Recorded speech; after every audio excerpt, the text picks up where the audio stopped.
Yes, good morning everyone. Yes, so today is 10th May 2022. We will see some important news from the Hindu newspaper relevant to our examination. Look at the first page.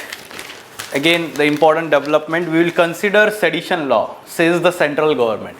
Okay, so Union Ministry of Home Affairs has submitted its reply in the Supreme Court, which was listening to these petitions regarding revision of, or let's say re-examination of sedition law.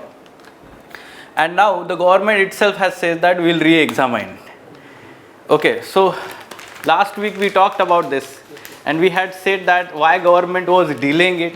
One of the reason could be that it will itself re-examine or remove that provision instead of Supreme Court, striking it down. So yes, this is positive development, good development. We will see what happens in future. Maybe the government will have, let's say, any commission or committee to re-examine this particular law, and thereafter on the basis of recommendation of that committee report, the government will take decision. Okay, yes. Now on bottom side, cyclone Asni set to weaken near Odisha coast. So we are having follow-up since last week about this. Yes, good morning online students also. Yes, this Asni cyclone, it has not made landfall, rather it has moved along the coast of northern Andhra Pradesh and Odisha, and it is going to weaken in the ocean or sea itself, Bay of Bengal. So there will not be landfall, rather there was some moderate to intense level rainfall in those districts. Okay, fine. So you should be aware about whether it has made rainfall or landfall. And Asni, the name is given by Sri Lanka. Okay, yes, it means wrath. Okay, now moving on. Yes, today is Rabindranath Tagore's birth anniversary, 161st birth anniversary is there. So let me tell you that you should know some basic information about his life, his contribution to the literature and different aspects of life, as well as freedom struggle. Along with that, we should understand from ethical perspective his philosophy. Okay, so in GS4 paper we can expect some, let's say, quotation given by him, or directly personality based question can be asked. Okay, so you should know there is one syllabus topic in ethics, contribution of leaders, reformers, right? So important personalities from India and world. So एक page का note तैयार करके रखिए. You prepare one page note about his life, his contribution, and from ethical perspective also. Okay, so in examination it will be easy for you. ठीक है? Yes. Now, yes, moving on. Although it is not that much important, but the NFHS 5 report, one data says that only 1% of women in 15 to 49 age group consume alcohol. Okay, this data is given according to National Family Health Survey 5 report. Okay, so slowly we are getting the data about this report, and we should take input for our essay paper also, GS2 paper, governance part, health related data. Although this is not to be written, or let's say it is not relevant, ठीक है, those having, let's say, sociology optional subject, they can use such kind of data when we talk about patriarchal kind of society, and basically how drinking as a habit or as a, let's say, social, practice is there. There is male dominance largely. It is visible from this data. So sociology optional subject के लिए मतलब use कर सकते हैं शायद उनके answers में. Okay, now on page number 6, editorial page, lead article, powering up after the power crisis shock. Recently we experienced power crisis in India. There were power shortage, or simply we can say the blackouts happened in certain parts of the country due to lack of supply of coal to the coal-fired thermal power plants. Government took certain measures after that, but this is firefighting approach, and the writer is explaining how we can move towards reliable sources of energy and there should be continuous and quality access to the electricity. Okay, so in an inclusive manner. So some way forward is also mentioned in this article. Okay, so we'll discuss this from GS3 paper economy part. See here the geography part is not there largely. In geography, in GS1 there is topic resources. Okay, but in GS3 paper in economy part, power comes as a part of infrastructure. Okay, electricity and power comes as a part of let's say infrastructure. So from that aspect we have to prepare here. Now two important articles on page number 7. Why COVID-19 numbers matter? Context, WHO given data, and let's say a significant difference with the official data from India. So with that context, the writer is explaining the importance of having accurate public health data on the number of deaths caused, let's say, because of certain kinds of diseases. Okay, so this is very important article from GS2 paper, governance or health part. Okay, on right hand side you can see the importance of immigrants. Article is relevant from GS2 paper IR section, India's diaspora and its significance for India, economic growth. GS3 paper economy part is also important, how they contribute, let's say, in terms of remittances and how it helps in the economic growth of the country. Okay, yes. Now moving on.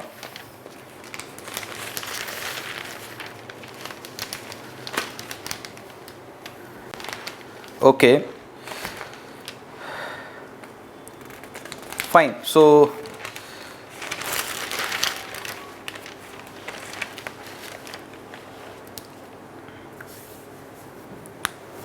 yes, Operation Dudhi, Assam Rifle honors surviving soldiers on page number 12. From miscellaneous perspective, we can, note down this one. Operation Dudhi was related to 1991 insurgency in Jammu and Kashmir region. Okay, so Assam Rifles Regiment of Army, so they had carried out this Operation Dudhi at that. Okay, at that time. So yes, this is important because Assam Rifles is part of CAPF now. Yes, sir. Okay, and CAPF is relevant to GS3 paper also, mains examination, internal security part.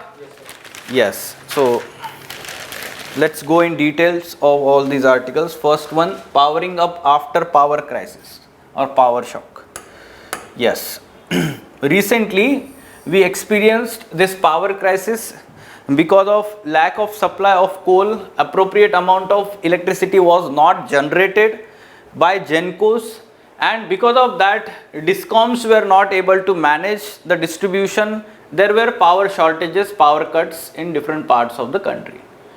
So yes, reasons here you should understand. First of all, let's say sudden revival of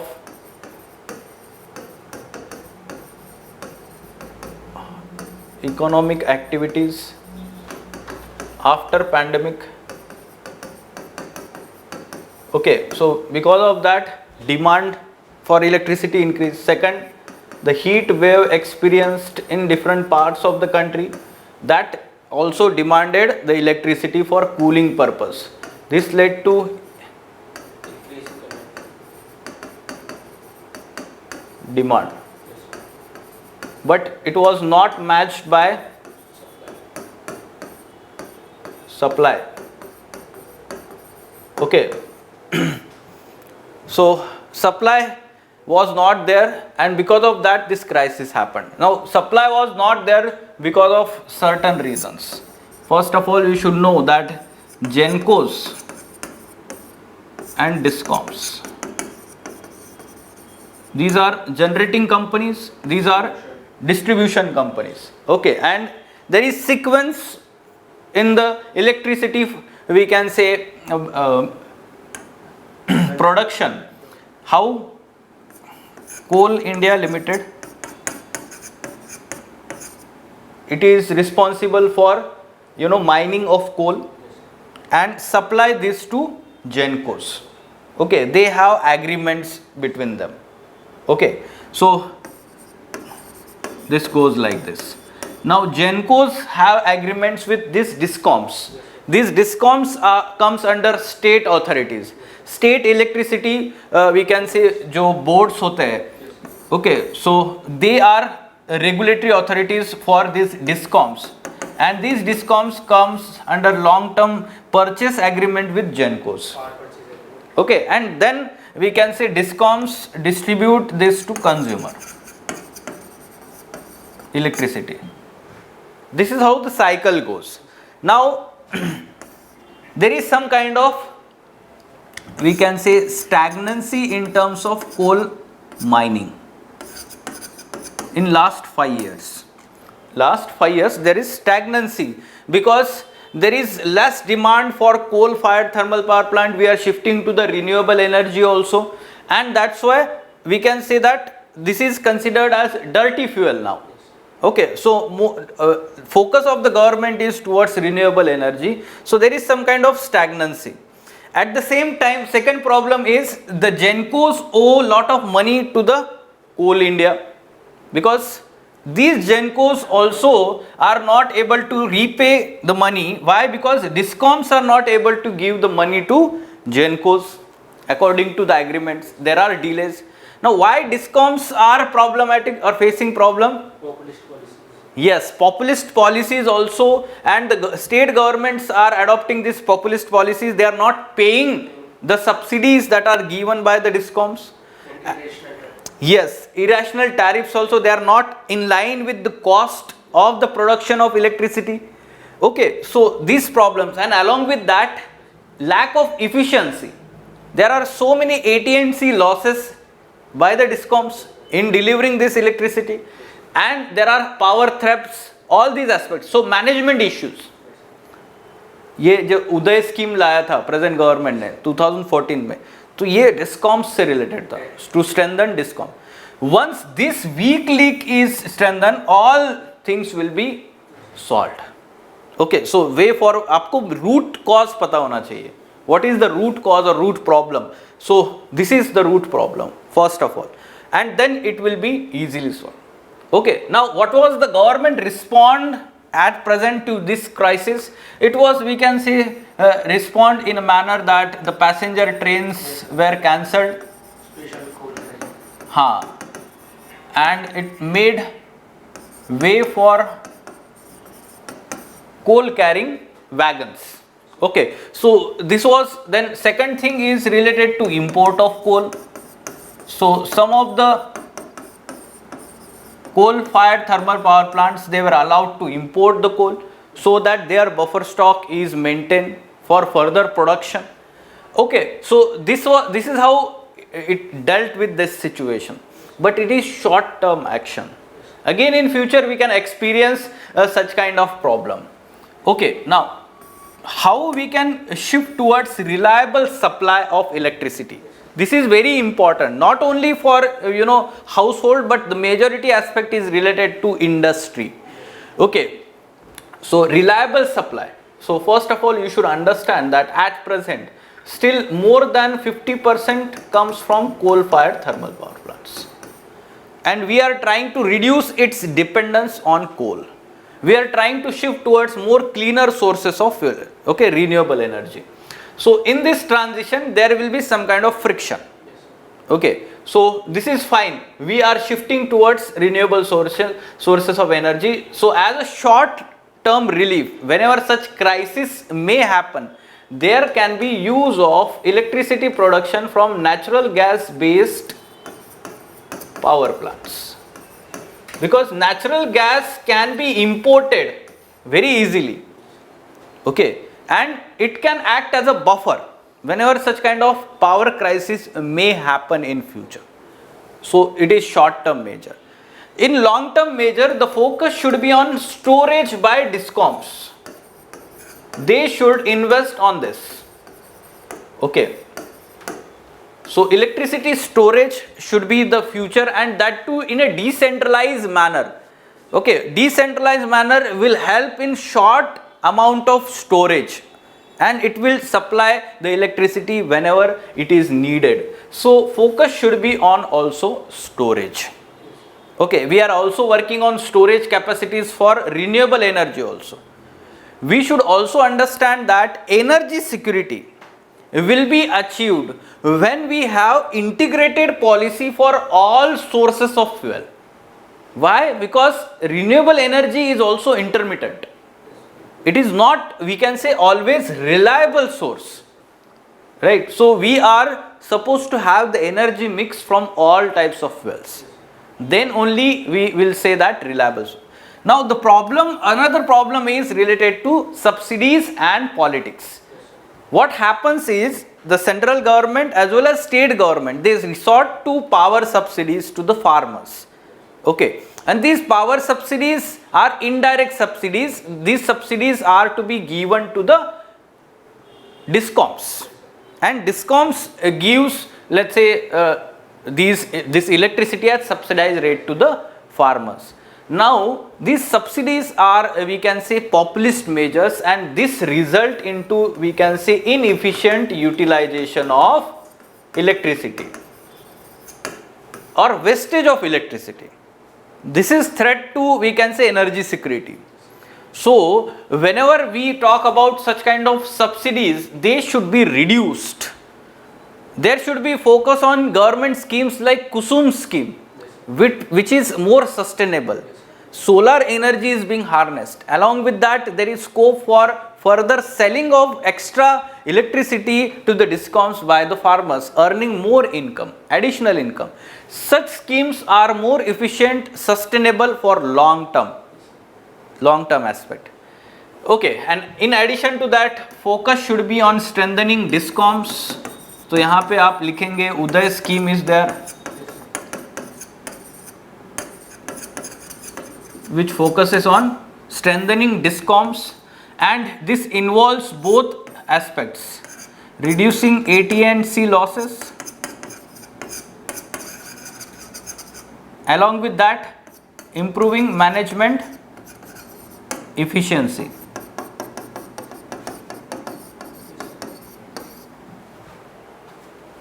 Okay, so yes, in this manner you should write as a way forward also. There should be integrated approach to ensure energy security in the country. Okay, fine. So earlier we also had mentioned about one more thing. Whenever such kind of, let's say, problem happens, there should be buffer stock of coal and natural gas also. हमने बोला था ये strategic coal reserves. The same manner we are, let's say, having strategic petroleum reserves, SPRs. We are building them in different parts of the country so as to, insulate from any supply shock, price shocks in the international market. So in the similar manner, strategic coal reserves can be also there. Okay, fine. Now, why the COVID-19 numbers matters? This is also important from governance perspective, this article. The context is recently WHO has given the data related to COVID-19 induced deaths, and that, let's say, has significant difference. WHO estimation says 4.74 million deaths in 2020, and these last 2 years we can say, and these deaths around, we can say, 47.4 lakhs, and official count of government of India is only 5.24 lakh. This is almost 9 to 10 times higher WHO count than the official count. This discrepancy is being criticized, although the government has rejected the methodology used by WHO, but we should be objective in our analysis. Let's understand how it is important. To count deaths and determine the causes of the deaths, it requires systems, money and commitment. Okay, on these fronts, at present, there is no, let's say, largely initiative. India does not have public health division which can systematically collect and analyze data on diseases. Yes. Okay. So at present, there is no specific department or division under Ministry of Health which tracks the exact data of these deaths and the causing factor. Now, why it is important? Because the public health policy will be evidence-based policy. We are able to identify the sources of these infectious diseases and we can control them. But at present we are not having this, rather it is post facto only statistical process or procedure. Okay, then health management has two parts. Health management of any country has two parts, exactly right in this manner in the answer. Public health is the first part, second is public health care. Now what includes public health? It is holistic terms with surveillance and prevention. Okay, now how it is important, especially for this COVID-19 let's say deaths, tracking of these deaths. This public health official, suppose we are talking about public health professional. Suppose there is any public servant or civil servant working in the health department. He is public health professional.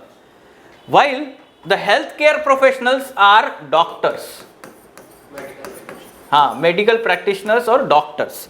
Now, lab technician, nurses. Yes, all of them together. Sir, medicine equipment also comes under healthcare. Yes. So that's why diagnosis as well as treatment both will come here.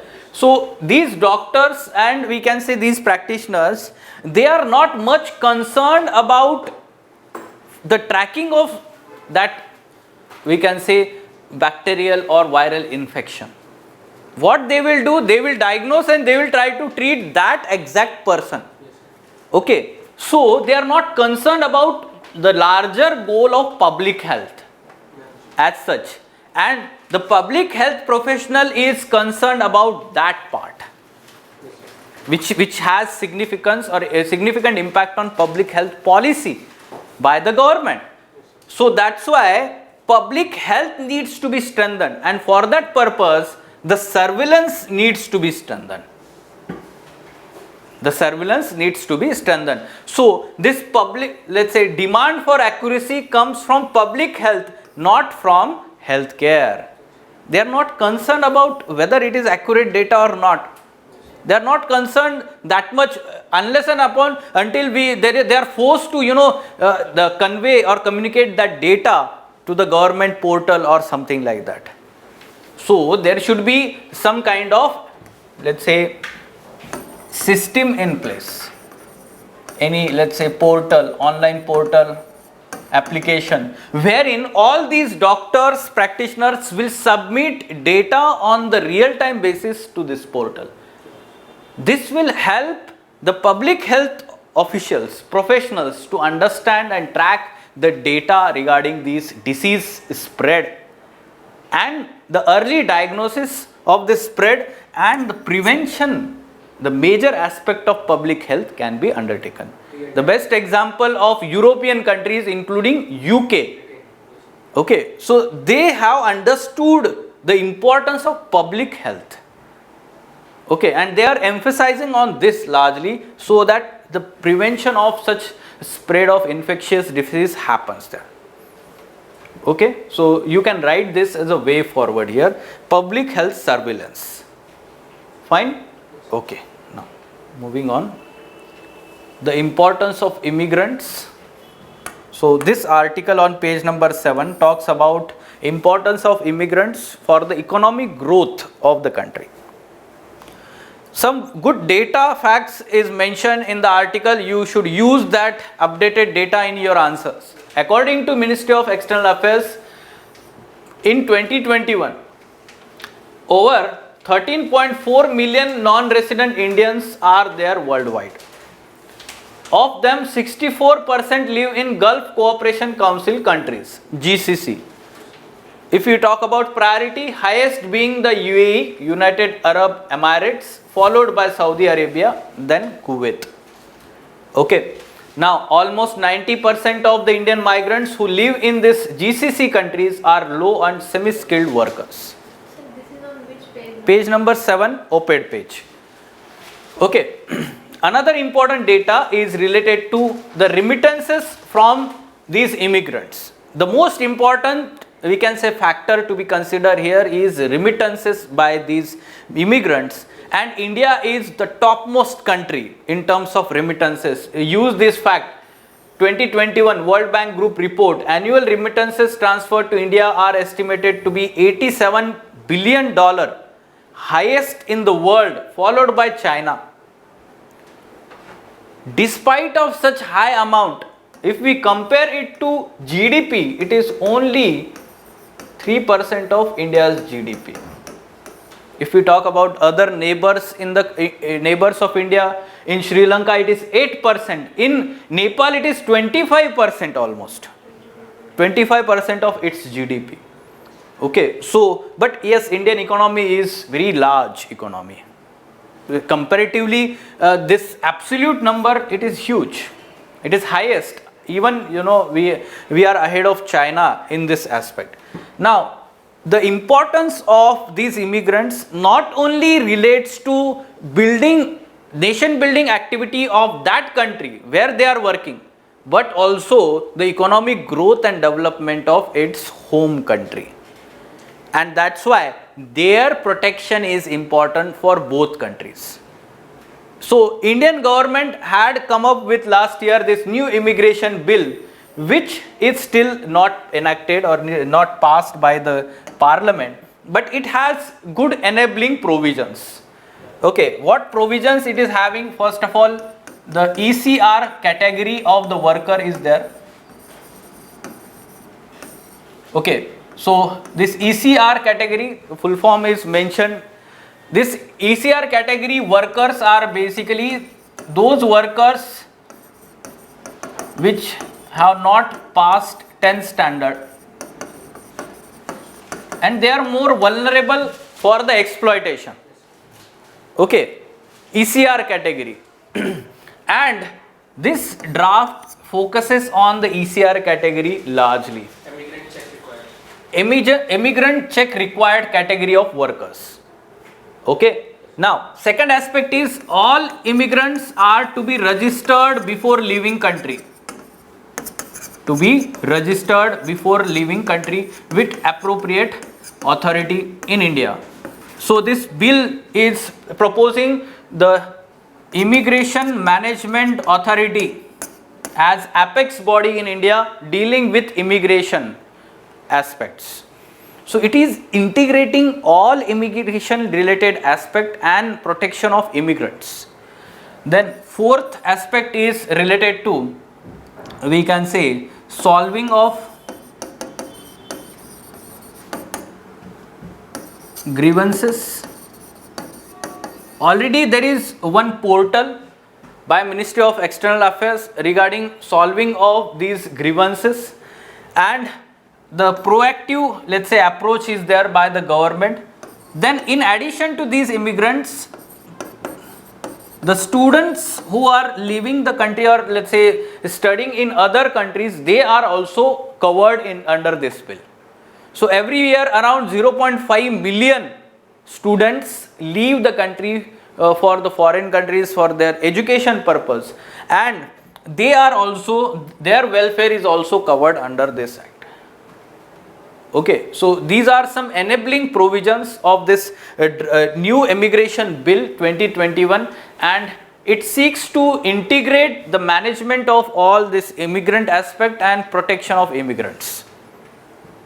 Okay, so some facts and this let's say provision of bill, it is important for our examination. GS2 paper IR as well as GS3 paper economy part. Okay. Now we will reconsider sedition law, central government.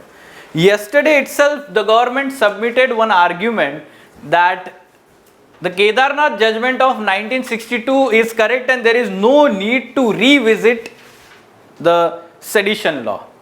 But now there is change of stance by the government. Ministry of Home Affairs is clearly saying that we will re-examine and reconsider the sedition law.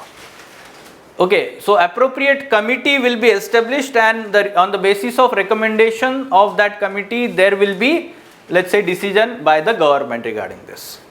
Okay, so here they are saying that the nation should work harder to shed colonial baggage, including outdated laws. This was the view of our Prime Minister while celebrating 75 years of independence.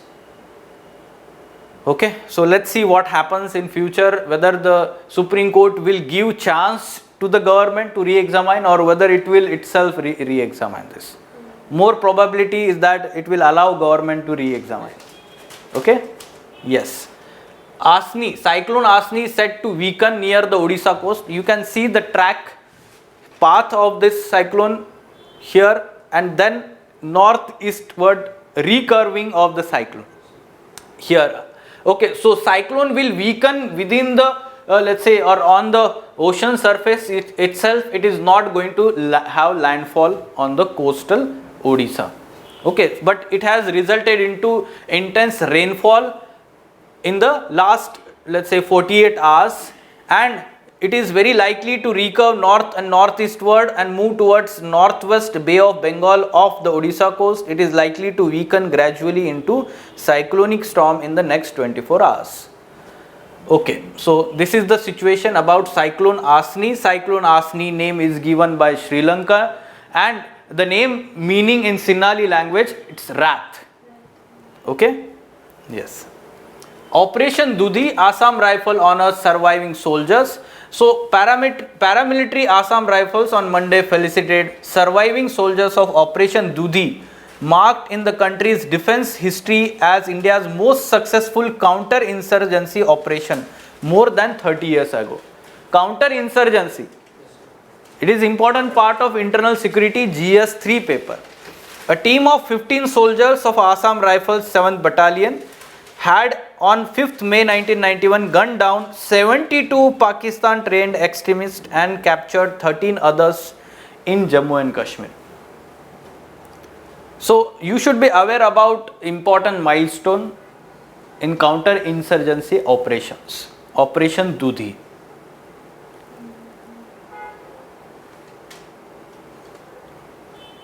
Fine? Okay. Now, what should be answer to this question?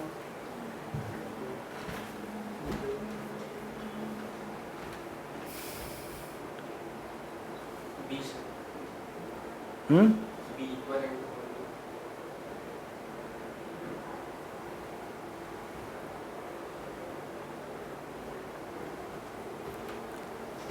to Okay. Sir, what is the meaning of landfall? Landfall, cyclone makes landfall when it touches the land, coastal land. Okay, that event is called as landfall. So it did not touch the Haan. land, so one and Yes, cyclone moves from the ocean surface towards the land. Okay, some cyclone dissipate on the ocean surface, some of them may make landfall on the land surface and then they dissipate. Okay, because there is no source of energy on the land. Okay, so they dissipate on the land. Here we have to find the correct statement. Cyclone Asni originated in May 2022 in Bay of Bengal. This is correct. Then name of the cyclone was given by Sri Lanka. This is also correct. It made landfall along the coast of Odisha state. No. Now some students who are not aware exact about this information, they may have read about cyclone Asni originated in Bay of Bengal.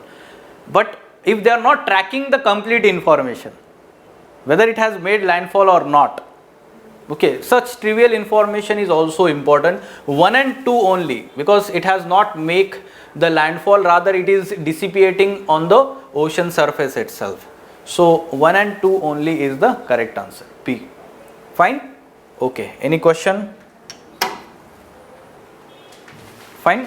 Okay, let us stop then. Fine, thank you.